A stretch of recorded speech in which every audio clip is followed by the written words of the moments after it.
इतिहास गवाह है कि जब जब दुनिया ने भारत की क्षमता को कम आंकने की भूल की है, तब तब इस देश ने अपनी रणनीतिक चालों से वैश्विक मानचित्र को ही बदल डाला है। जी हाँ, आज भारत किसी के पीछे खड़ा होने वाला देश नहीं, बल्कि वह धुरी है जिसके इर्द गिर्द भविष्य की अर्थव्यवस्था घूमती है। जहां एक और दुनिया गुटबाजी और तनाव के दौर से गुजर रही है, वहीं भारत और अमेरिका की अब बढ़ती नजदीकी उन पड़ोसियों के लिए एक कड़ा संदेश है जो विकास के बजाय विस्तारवाद और कर्ज के जाल या केवल अशांति और अस्थिरता में ही अपना भविष्य देखते हैं। भारत और अमेरिका ने हाल ही में एक अंतरिम व्यापार समझौते के फ्रेमवर्क को मंजूरी देकर वैश्विक राजनीति में हलचल मचा दी है। आपको बता दें कि यह समझौता दोनों देशों के बीच भविष्य में होने वाले पूर्ण द्विपक्षीय व्यापार समझौता की एक ठोस आधारशिला है।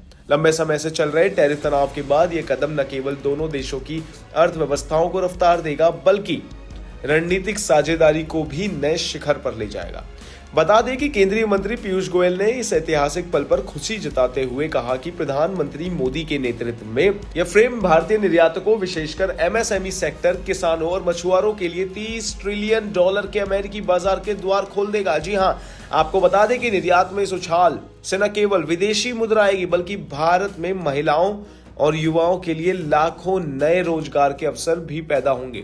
सिर्फ यही नहीं, समझौते के तहत अमेरिका भारतीय वस्तुओं पर अपने टैरिफ को 50% से घटाकर 18% करने पर सहमत हुआ है। जी हां, इसका सीधा लाभ वस्त्र, चमड़ा, फुटवेयर, हस्तशिल्प और मशीनरी जैसे क्षेत्रों को मिलने वाला है। इसके अलावा जेनेरिक दवाइयां, रत्न आभूषण और विमान के पुर्जों पर टैरिफ को शून्य कर दिया गया है। जी हां, आपको बता दें कि यह कदम मेक इन इंडिया के अभियान के लिए किसी संजीवनी से कम नहीं है, जिससे वैश्विक बाजार में भारतीय उत्पादों की धाक जमेगी।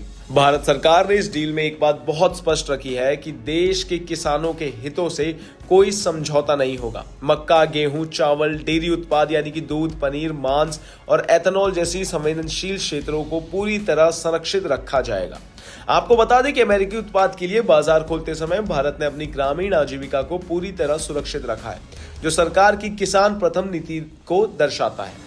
अमेरिकी राष्ट्रपति डोनाल्ड ट्रंप के साथ हुई सहमति के तहत भारत आने वाले 5 वर्षों में अमेरिका से लगभग $500 अरब के एक ऊर्जा उत्पाद, विमान और तकनीक खरीदेगा। आपको बता दें कि भारत अब रूसी तेल के बजाय अमेरिका और वेनेजुएला से तेल आयात करने की दिशा में कदम बढ़ाने वाला है।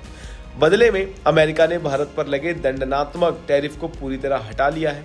सीधी बात कि यह समझौता सिर्फ आयात निर्यात तक सीमित नहीं रहा, बल्कि डेटा सेंटर और हाई टेक कंपोनेंट्स के क्षेत्रों में भी दोनों देश मिलकर काम करेंगे। दोनों देशों का लक्ष्य मार्च तक औपचारिक हस्ताक्षर करना है, जिससे आर्थिक सहयोग की एक नई पटकथा लिखी जाएगी। इन तमाम जानकारियों के लिए बने रहिए हमारे साथ भारत एक्सप्रेस पर। धन्यवाद।